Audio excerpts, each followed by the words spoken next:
Hey guys, today's lesson video and the main topic is not to fire your hips hard in the downswing. And the reason for that being is that for most everyday golfers, if I have 10 everyday golfers out on the range and they want to hit the golf ball farther, for some reason, not a single golfer tries to release the golf club better. Most golfers, they try to fire their hips a lot harder. But what happens is that firing our hips is a good power source, but it has to happen at the right time. But for most everyday golfers, they want to hit the golf ball so well and so far from the start. What happens is that from the top of their backswing, before anything else happens, they fire their hips very open. So from this position, my hands and the golf club is still kind of lagging behind my body. And from this position, all I have left is, because I maxed out my hip rotation, all I have left is to just have a glancing blow towards impact. So we do want to fire our hips, but not from the start. So what I want to get at is that do not fire your hips unless you guys know this one simple secret. It might not even be a secret, but I'm just gonna call it a secret. So if you guys get into the top of your backswing position, and if the golf club lowers to roughly around waist high to around like halfway down, then from this position, you can fire your hips as hard as possible. And we're gonna have the golf club and the ball be thrown out towards the target very effortlessly. But if you try to fire your hips before that, so for example, if my club is still up here and if I fire my hips from the start, all we have left is a glancing blow at impact. So the reason why we want to fire our hips is because we want to create momentum from this side, the right side of my body, towards the target.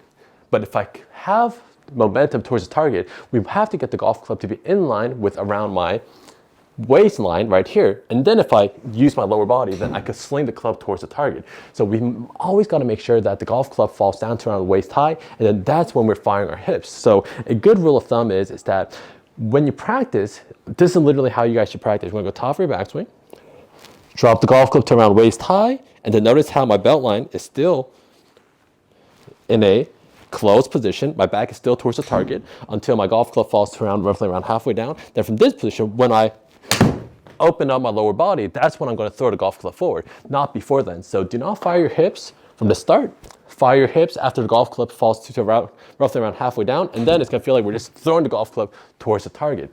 And from that position, another thing that we have to just kind of keep in the back of our mind is that the golf club and our body should always be kind of facing each other. Our arms should always be in front of our body.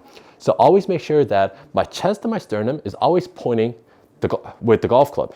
My chest and my sternum is always pointing at the golf club. So if I'm in a position where I go to the top of my backswing and if I fire my hips from the start, notice how my chest and my sternum is pointed out here and my grip end is all the way back here. What you want to do is top of your backswing, golf club is in front of my body, my chest and my sternum is pointing my grip towards my grip. Transition, golf club is still pointing in front of my body. Then from this position, when I rotate open, my grip and my sternum is still pointing towards each other, and I'm kind of facing towards my golf club. So my golf club and my arm should always be in front of my body, in front of my body. But if I open up my hips too soon, my body is no longer facing towards the golf club. So always make sure that the club and your arms are always in front of your body, in front of your body, in front of your body, and from that position, learn how to fire your hips from there. I think if you just focus on that, then we'll be in a much better position. So to kind of clarify everything, from the top of your backswing, what we want to do is we want to drop our arms to around waist high, and then we want to fire our hips open. And we always got to make sure that our sternum and our chest is always pointing towards the golf club, and our arms are always in front of our body, in front of my body, in front of my body. So always make sure you focus on those couple things, and I think we'll be in a much better position. So if you guys like the lesson video, please like and subscribe to help my channel grow. And for in-person or online lessons, I'll leave all the information in the description below. Thanks, guys.